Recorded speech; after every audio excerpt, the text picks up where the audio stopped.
심장 질환은 암에 이어 국내 사망 원인 2위입니다. 때문에 이에 대한 관심이 많을 수밖에 없습니다.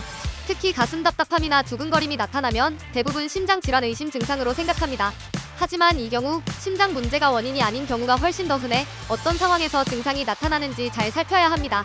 아무런 외부 자극과 위협 요인이 없는데 갑자기 극심한 공포감 및 불안감이 엄습하고 가슴 두근거림과 숨막힘이 동반하면 스트레스성 공황장애일 가능성이 아주 높습니다. 스트레스성 공황장애 증상은 누구에게나 뜻하지 않게 찾아올 수 있습니다. 공황장애 초기 증상일 때 치료하지 않고 방치하면 점차 일상생활까지 힘들어지는 깊은 구렁텅이에 빠집니다. 때문에 공황장애 원인과 공황장애 증상 특징에 대해서 이해하고 공황장애 치료와 공황장애 극복 방법을 토대로 적극적으로 관리하는 것이 아주 중요합니다. 현재 가장 큰 공황장애 원인은 스트레스인 것으로 보고됩니다. 대인관계, 취업, 경제적 문제, 학업 등에 따른 극심한 스트레스가 해소되지 않고 축적되면 공황장애 중 제일 흔한 유형인 스트레스성 공황장애가 발생합니다. 이외에 뇌의 구조적, 기능적 문제, 뇌신경 전달 물질 이상 등 뇌의 불균형도 공황장애 원인으로 여겨집니다. 여기에 지나친 음주, 과도한 카페인 섭취 같은 잘못된 생활 습관이 더해지면서 교감신경을 자극하여 공황장애 발병에 불을 당깁니다. 일반적인 공황장애 초기 증상은 갑작스러운 불안과 공포, 호흡곤란, 가슴 두근거림, 흉통, 현기증 등입니다. 이 같은 공황장애에 따른 신체적, 심리적 특징들이 급격하게 나타나는 것이 공황발작 증상입니다.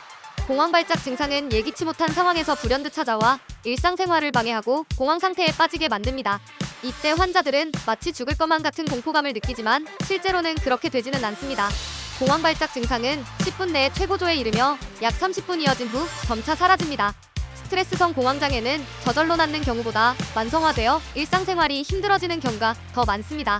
때문에 의심 증상이 보일 경우 공황장애 자가진단과 의료기관 검사를 통해서 늦지 않게 공황장애 극복 방법을 찾아야 합니다.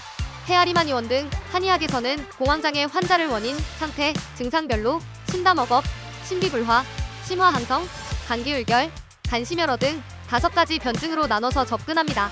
이어 변증에 따라서 두뇌 훈련, 한약치료, 인지행동치료 등을 병행합니다. 이 같은 공황장애 치료를 통해서 두뇌 민감도를 제어하는 힘을 키울 수 있어 스스로 공황장애에서 벗어날 수 있게 됩니다. 지속적인 치료와 함께 뇌신경계의 흥분을 유발해서 증상을 악화시키는 과도한 술과 카페인 섭취를 줄이고 꼭 금연해야 합니다.